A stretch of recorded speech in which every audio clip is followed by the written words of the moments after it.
They say the mountains are peaceful. They say the isolation gives you freedom.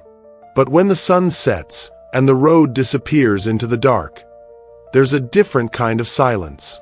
One where you hear every footstep, every knock, every breath that isn't yours. These are 3 real-life-style off-grid horror stories, the kind that remind you that danger doesn't need ghosts. It just needs someone willing to stand outside your door and wait. Story 1. The Lantern by the Window. It was past midnight when I noticed the light. I'd been sitting by the wood stove, staring into the flames longer than I realized, letting the heat push back against the cold that pressed at the walls. My coffee had gone lukewarm in my hands. Outside, the snow had stopped hours ago, leaving the world covered in a layer of pale ice that reflected what little moonlight managed to slip through the clouds. That's when the glow caught my eye. At first, I thought it was a trick of the fire reflecting in the glass. But when I shifted in my chair, the light didn't move with me. It was coming from outside, a faint orange glow, low to the ground, right in the middle of the snow-covered yard. I set the mug down and moved to the window. It was a lantern. An old-fashioned one, the kind with a handle and a glass chimney, the flame inside swaying gently. It sat on the snow as if someone had placed it there carefully. The odd part, the part that made my stomach tighten, was the snow around it. Perfect. Untouched. No footprints leading to it. No trail away. I scanned the tree line, the road, the space between the cabin and the woods. Nothing. My first thought was that it had been there earlier and I'd somehow missed it. Maybe I'd brought it out myself and forgotten. But I don't own a lantern like that. Mine are cheap LED ones, stored on a shelf by the back door. I stood there for a full minute, the glass cold under my fingertips. The light didn't flicker out. I should have ignored it, locked the door, gone back to the fire, and forgotten it was ever there. But instead, I unlatched the door and cracked it open. The cold slapped me in the face, sharp enough to sting. I stepped outside, boots crunching on the frozen boards of the porch. The lantern's glow looked warmer out here, almost inviting. I crossed the yard, the snow shallow but stiff with ice, every step louder than I wanted it to be. When I reached the lantern, I crouched down. The metal was warm. Not just from the flame, it was almost hot to the touch, like it had been burning for hours. I looked around again. Still no one. I picked it up. The handle vibrated faintly against my fingers, as if something deep inside was humming. The thought made me uncomfortable, so I told myself it was just the heat expanding the metal. I carried it back to the porch, stepped inside, and set it on the kitchen table. The warmth lingered on my hands longer than it should have. I pulled off my gloves, rubbing my palms together as I stood in the kitchen, staring at the lantern. The flame was steady, bright, casting a circle of light on the wood. I thought about blowing it out, but some part of me wanted to leave it burning. Maybe to see how long it would last, maybe because the idea of touching that glass chimney made my skin crawl. I turned toward the window again, more out of habit than anything else, and froze. There, in the exact same spot in the yard, was another lantern. Same height, same orange glow, same untouched snow around it. My first reaction was confusion, some part of my brain trying to rationalize it. Maybe I'd somehow left the first one out there. Maybe I'd picked up something else entirely. But the original lantern was still on my table, steady as ever.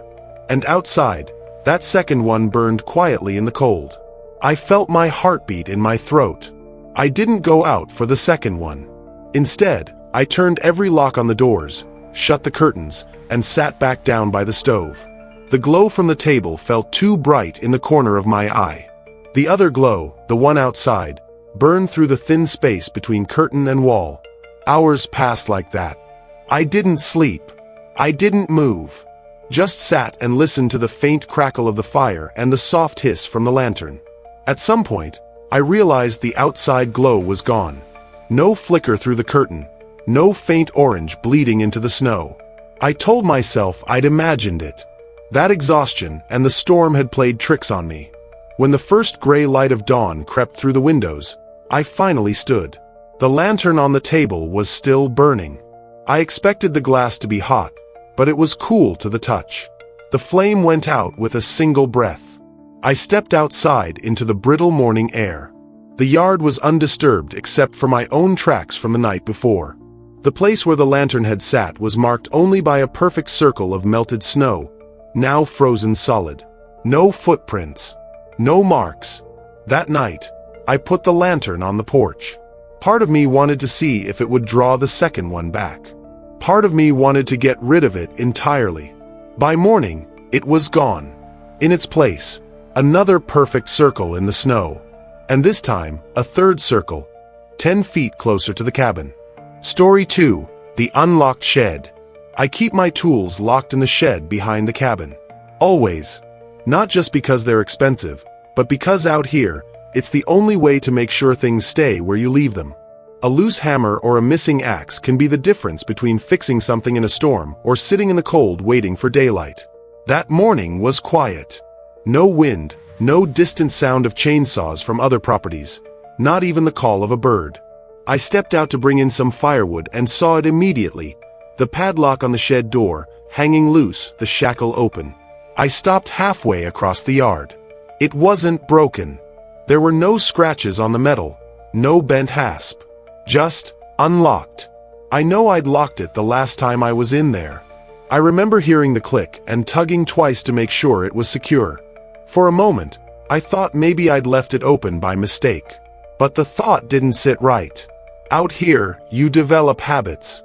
You double-check things without even thinking about it. Still, I told myself it was my own fault, walked up, and pushed the door open. The smell of oil and cold would drift it out. Everything was where it should be.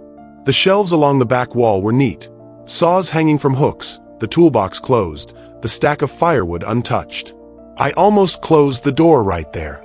Almost. But then I saw it. In the middle of the floor, directly between me and the far wall, was a chair. It wasn't mine. I don't own any chairs like that. This one was old, with paint flaking off its wooden frame and a seat that sagged slightly in the middle. It was positioned so that whoever sat in it would be facing the shed door. Facing me. I stood there in the doorway for what felt like a long time, my breath fogging in the cold air. The chair's legs had left faint marks in the dust on the floorboards. Someone had put it there recently. I stepped inside, slow, scanning the corners of the shed. There was no one hiding. No sign of forced entry. No sign of anything, really, except that chair, sitting dead center like it had always belonged. I thought about moving it, but the idea made my skin crawl. Instead, I stepped back out and closed the door. This time, I slid the padlock shut and tugged at it twice. The rest of the day, I kept catching myself glancing toward the shed through the kitchen window. The chair stayed in my mind. Not the way it looked. I can still picture that exactly, but the fact that it was there at all. It wasn't something left behind by a previous owner. The shed had been empty when I moved in, except for a few nails in the walls. This had been placed deliberately. By someone. That night, I didn't sleep much. The cabin was too quiet. Every creak of the walls, every snap from the wood stove made me think of footsteps. At some point, I got up, pulled on my coat, and went to the back door. The shed was just a dark outline against the snow. The padlock glinted faintly in the moonlight. Nothing moved. I told myself I was being ridiculous. The next morning, the padlock was open again. This time, I didn't go inside right away. I stood by the door for a long minute, listening. Finally, I pushed it open. The chair was still there, still facing the door. But now it was closer, maybe a foot or two nearer to the entrance. I closed the door and locked it again, my hands shaking. On the third day, it happened again. Padlock open. Chair closer. This time it was only a few feet from the door, as if whatever had been sitting there had been inching forward every night. I didn't check again after that. I moved the heaviest piece of furniture I owned in front of the shed door and left it there. I don't know if the chair's still inside, if it's moved again, or if it's gone entirely. And I'm not planning to find out. Weeks later, I mentioned it to the guy who lives 3 miles down the road. He listened without interrupting, then shrugged. "Best thing you can do," he said, "is not open that door anymore. If it's something you don't understand, don't invite it in. I wanted to ask what he meant, but the way he looked at me made me stop. Now, whenever I walk past the shed, I keep my eyes straight ahead. I don't test the lock. I don't glance through the cracks in the boards. And sometimes, only when it's very quiet, I swear I hear the scrape of wood on wood, like chair legs shifting in the dark. Story 3. The Chair on the Porch. The snow had stopped hours ago, leaving the air unnervingly still. The kind of stillness that carries sound too far, makes even the smallest noise feel like a warning. The moon was low, turning the drifts of snow into pale, frozen dunes. My breath hung in the air in short clouds as I stepped toward the front door. I had been sitting by the fire, waiting for the wood inside to burn down before bringing in more from the stack outside.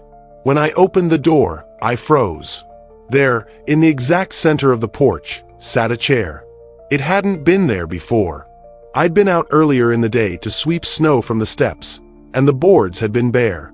Now, this chair sat like it had been placed with precision. Legs evenly spaced, perfectly straight, facing the door. It was wooden old, with the paint long since peeled away, leaving a surface the color of bone. The seat sagged slightly in the middle, worn from years of use. On the seat was a single folded piece of paper. I stepped forward slowly, my boots creaking against the cold boards. The chair looked heavy, but there were no marks in the snow showing it had been dragged here. No footprints, no wheel tracks. Just the chair and the paper. I reached down, took the paper, and unfolded it. The words were written in thick, blocky letters with a black marker. Not tonight. Tomorrow. No punctuation. No signature. I glanced around the yard, then toward the tree line. Nothing moved. The sky above the pines was empty, the dark shapes of the forest unmoving against the snow. The words sank in slowly. Not tonight. Tomorrow. A warning. Or a promise. I carried the paper inside, shut the door, and locked it. The fire was still alive in the stove, flames licking at the logs. Without thinking much about it, I threw the note in. It curled and blackened instantly, the letters disappearing into ash. But I didn't touch the chair. The rest of the night passed in silence. I sat in my chair by the stove, the glow from the fire painting the walls in shifting patterns. Every so often, I would glance toward the front door, half expecting to see a shadow pass by the frosted window. Nothing came. I didn't sleep well. Every creak of the cabin made me tense. At some point, I thought I heard something faint on the porch, a single tap, maybe a shift of weight on the boards. But when I looked, the window was empty. At first light, I went to the door. The chair was gone. No tracks. No sign of where it had gone or how it had been moved. The snow on the porch was smooth except for my own footprints from the night before. I stood there for a while, my eyes sweeping over the yard, then the trees. The same stillness hung over everything, but now it felt heavier. The rest of the day I stayed inside. I didn't leave to get more wood from the stack. I didn't check the mailbox down by the road. I watched the light fade through the windows and waited for night to settle in again. When it came fast. The temperature dropped, the air outside shifting from still to sharp. Around 8 o'clock, I heard something. A single knock. Not on the door, but on the wall, low, near the floor, like someone brushing past it. I sat still, my hand tight around the mug of coffee I'd been nursing for hours. Then another knock. This time at the door. I stood but didn't go closer. I watched the door from across the room, my ears straining. No more knocks came. After a few minutes, I sat back down. The rest of the night passed without another sound. The next morning, the chair was back. It sat in the exact same spot as before, in the middle of the porch. No paper this time. Just the chair. I didn't open the door. I didn't touch it. From the window, I watched it all day. The sun came and went, shadows stretching across the boards. The chair didn't move. But by the time darkness fell again, it was gone. That was a week ago. I haven't seen the chair since, but every time I open the front door now, I look first at that empty space in the middle of the porch. I don't know if it will be there again. And if it is, I'm not sure if I want there to be another note. Out here, it's easy to believe you're safe. It's easy to think that miles of forest, winding dirt roads, and the silence of the mountains will keep trouble away. But it doesn't. Distance is a lie. All it really means is that you'll see it coming slower, and that you'll have more time to think about it, to imagine it, to wonder what it wants. When you live this far from everything, you start to notice patterns. Footsteps where there shouldn't be any. Lights in the distance that blink out the second you look directly at them. A knock at the door that you swear came from inside, not outside. And every time, you tell yourself there's a reasonable explanation. An animal. A trick of the wind. Someone who just got lost. But here's the thing. If someone decides to come to your door out here, they're not lost. They didn't just stumble across your cabin. They came for a reason. And in the mountains, there's no such thing as a quick escape. No police sirens in the distance. No neighbors close enough to hear you shout. No headlights coming down the road to make you feel less alone. When someone decides to find you, there's only one thing between you and them, a locked door, and how long it holds. The wood will creak. The handle will shake. And in the silence between each sound, you'll listen to your own heartbeat and wonder if tonight is the night it all stops. Because out here, you can't count on help. You can't count on chance. You can only count on the choices you make in the moments before the knocking starts. If you've been listening closely tonight, you know this much is true. The wilderness isn't empty. It just hides its people well. And maybe one of them is closer than you think. If this story kept you looking over your shoulder, you're going to want to hear the next one. Subscribe now, turn on notifications, and join me for more true-style off-grid horror stories, because the scariest things aren't in the city. They're right here in the middle of nowhere, waiting for you to open the door.